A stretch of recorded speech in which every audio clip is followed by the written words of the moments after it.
Good day and thank you for joining us in BeeTv News Update at 12. I am Lee Braitman Johanna. Now the news in details. At least 4 people have been killed during protests in Cameroon's economic capital of Douala. Authorities say ahead of the official announcement of results in a highly contested presidential election. The regional governor Samuel Dieudonné Dubois said police posts has come under attack and security forces had defended themselves. BeeTv News Evelyn Izibili has details. Hundreds of supporters of opposition presidential candidate Issa Shiroma Bakari defied a ban to hold protests in several cities, clashing with security forces.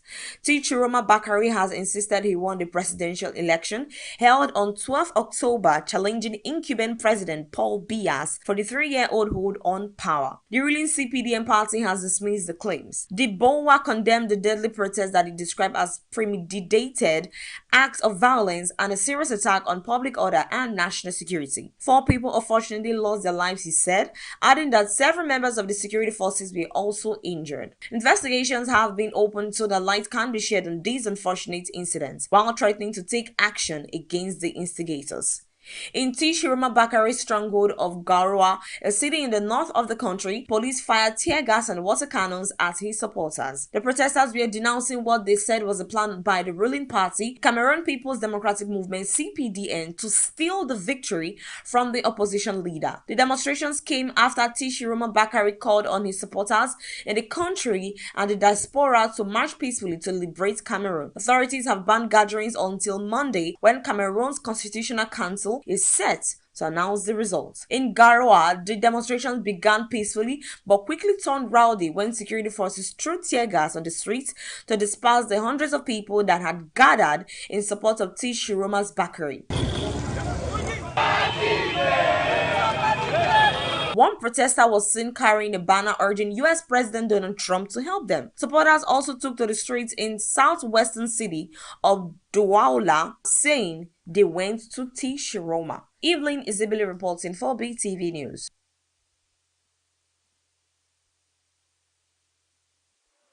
Sudan's Parliamentary Rapid Support Forces (RSF) says it has taken control of the western city of El Fasher, marking a turning point in the civil war. The group said in a statement on social media that it had seized El Fasher from the grip of mercenaries and militias allied with the terrorist army. Reports by Temitope Oluwafemi. The loss would be a huge blow to the Sudanese army, as El Fasher is its last remaining foothold in the Darfur region, leaving the RSF effectively in control of the area. The army has yet to comment. It comes after the rebel group announced the capture of the Army's 6th Division headquarters, saying that it had destroyed huge military vehicles and taken military equipment.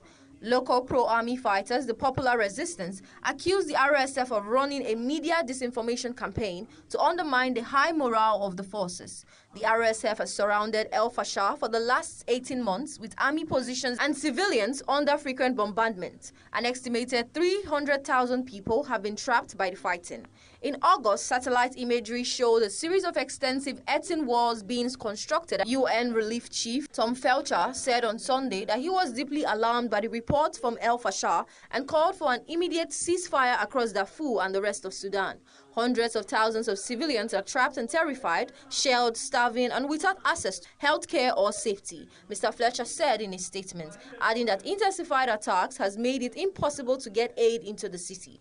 Hunger and disease have spread across El Fasher as residents contend with constant bombardment and dwindling food and medical supplies. UN investigators have accused the RSF of committing numerous crimes against humanity during the siege. The US has said the RSF have committed genocide against Darfur's non-Arab population. Sudan has been ravaged by conflict since 2023 after top commanders of the RSF and Sudanese army fell out and a vicious power struggle ensued. Temitope Oluwafemi reporting for BeeTv News.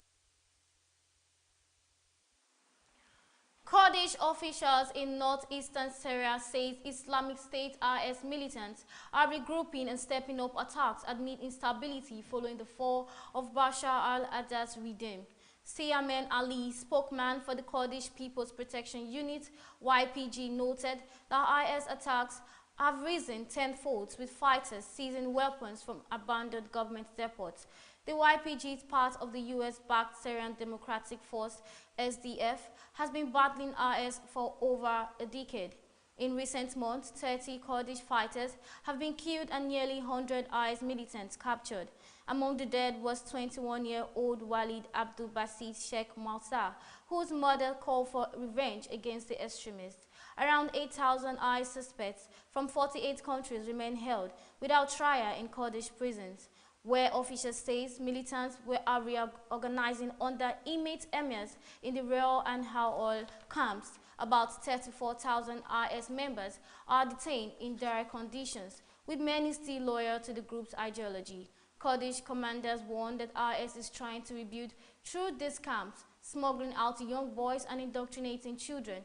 Camps officials fear the rise of a new generation of IS, even more dangerous than the last.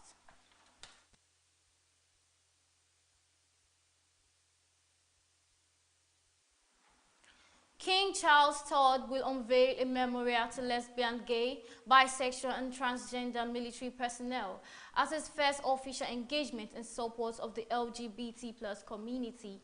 It was illegal to be gay in the British military until 2000, and those who were gay or were perceived to be faced intrusive investigations, dismissal, and some cases imprisonment, the report.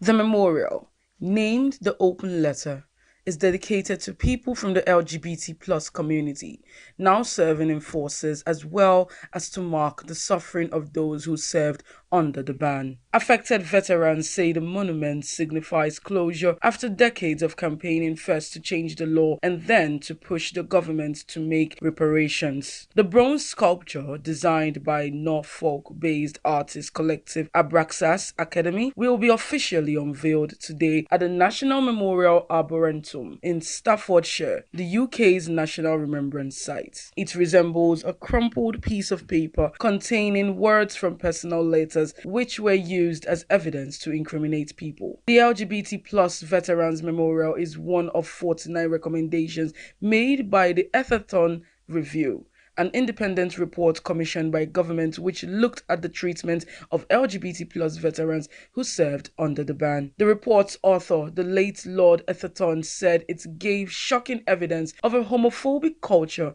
bullying and sexual assault endured by those who were pursued under the ban, including Padragin Ni Ragilig. Miss Ragilig, 69, hadn't realized she was sexuality when she developed feelings for a female friend. After divorcing her husband, she was posted to RAF Gibraltar, where she worked as a telegraphist, a job which saw her work with Morse code and given high-level security clearance. However, when a colleague saw her kissing a woman from the Women's Royal Navy, it signaled the end of nearly a decade of service. She says she faced intrusive interrogations in which she was asked intimate questions about her sex life, was outed to friends and family, and lied to in an attempt to get her to give up the names of other gay personnel. While waiting for repatriation back to the UK, Miss Regalig says she was sexually assaulted by a male colleague in an attempt to turn her straight. Similar accounts of dozens of other LGBT+ veterans who were sexually assaulted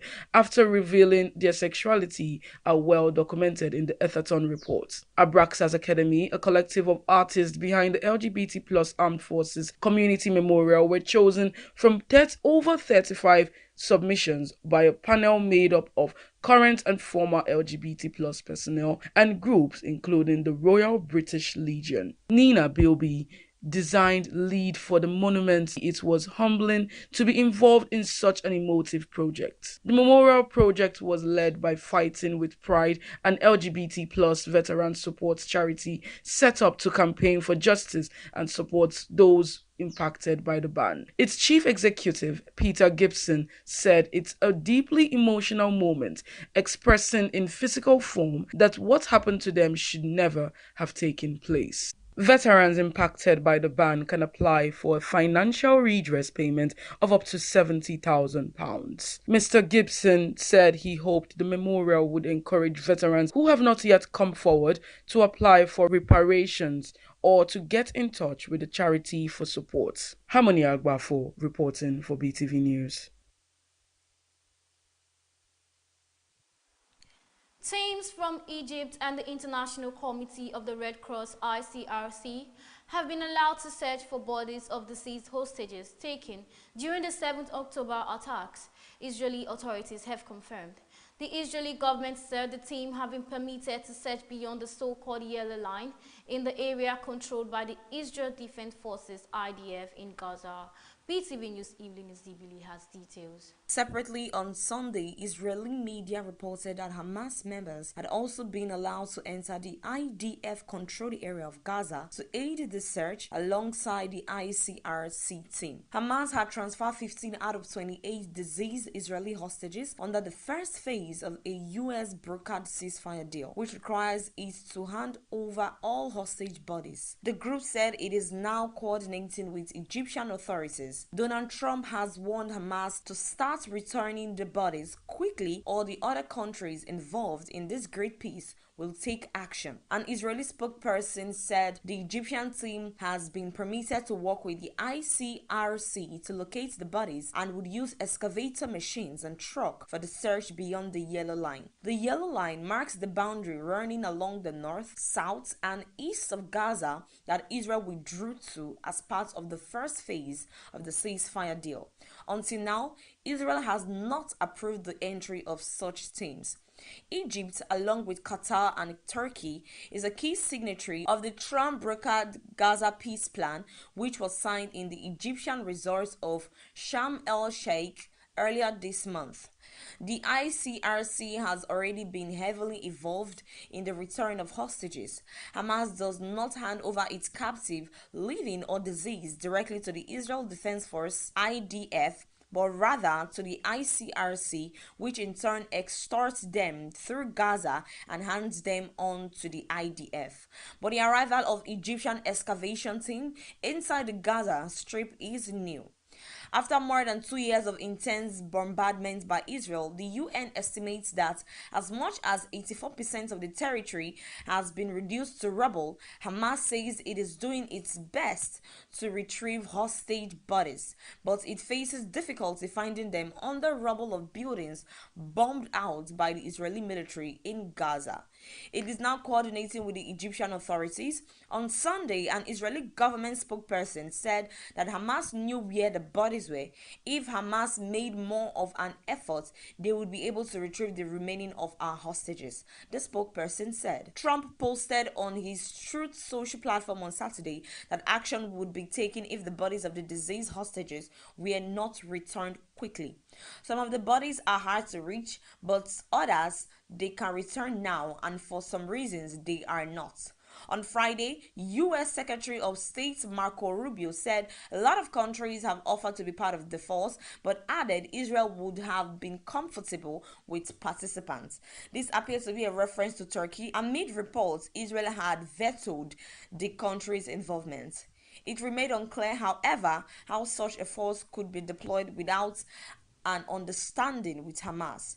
Israel launched a military campaign in Gaza in response to the 7th October 2023 attack, in which Hamas-led gunmen killed about 1,200 people and took 251 others as hostages.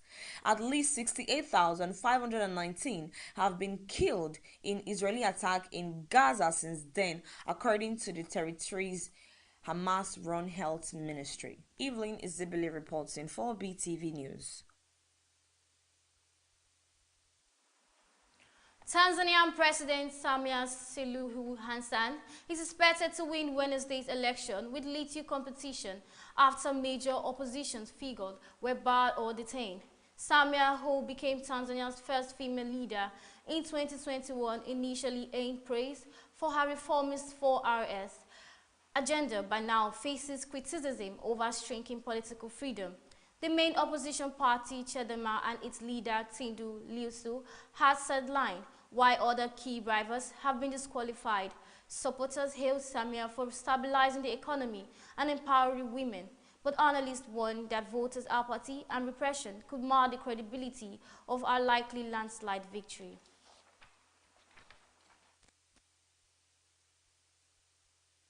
But analysts say some are not taking part. You, my fellow citizens, is for all of you to go and cast your vote. Since we started the campaigns, the grounds have been packed like a coronation for President Samia Suluhu Hassan as she faces her first presidential election.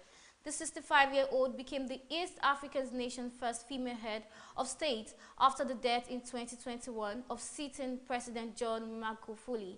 He was admired on the one hand for his no-nonsense drive to stamp out corruption, but criticized on the other for his authoritarian clampdown on dissent and controversial attitudes towards the COVID pandemic.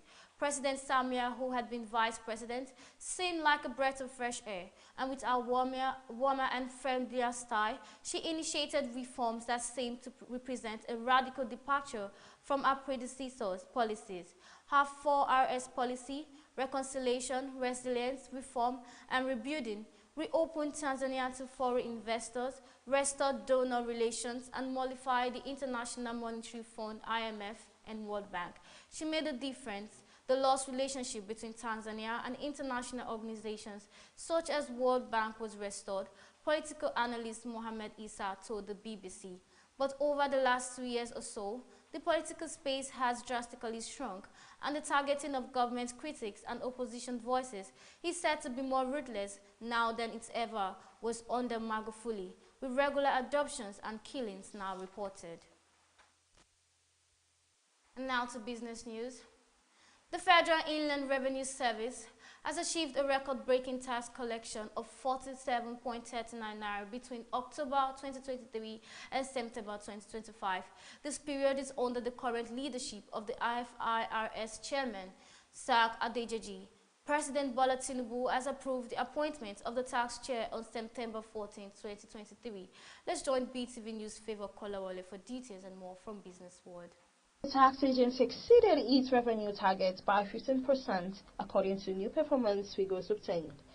The data showed that the service recorded sustained growth in both oil and non-oil revenue sources, reflecting the impact of ongoing tax reforms and modernization initiatives.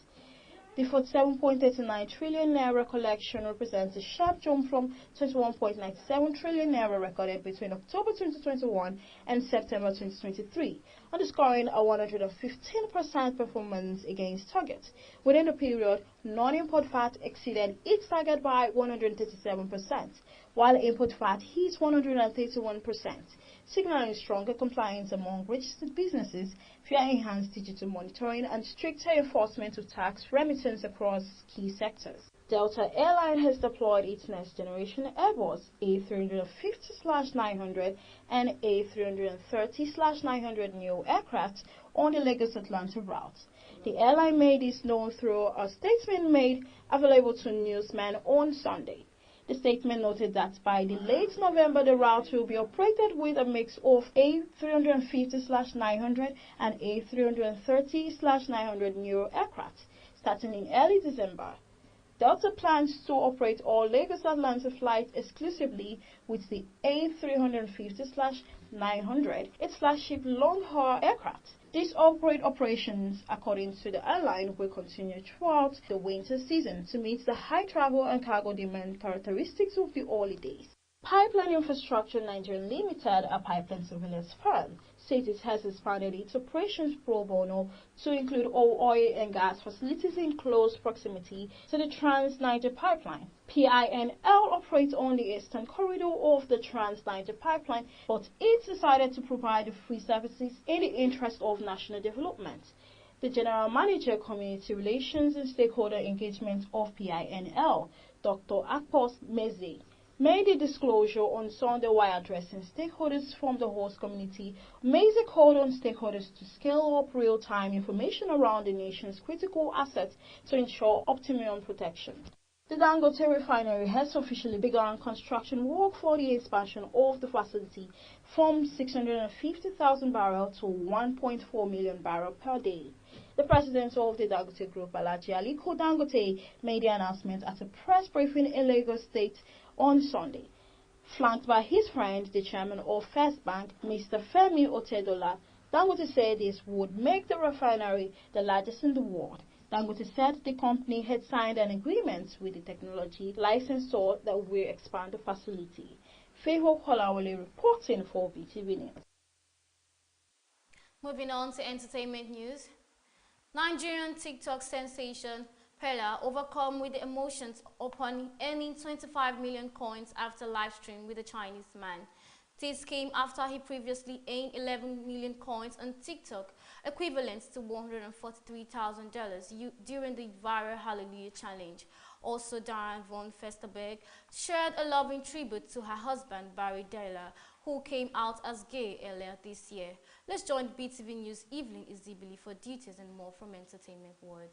Pella expressed his gratitude and attributed his success to Nathaniel Bassey, the convener of the Hallelujah Challenge. A now-viral video captures Pella's reaction as he reveals the earnings from his live stream with a Chinese man. Pella expressed his excitement over the earnings, revealing he earned 25 million coins, estimated to be $243,000, and expressed his gratitude to the Chinese man Mafian. Popular gospel singer and pastor Nathaniel Bassey has reportedly lost a whopping 1.4 billion naira for refusing to monetize his viral Hallelujah Challenge on YouTube.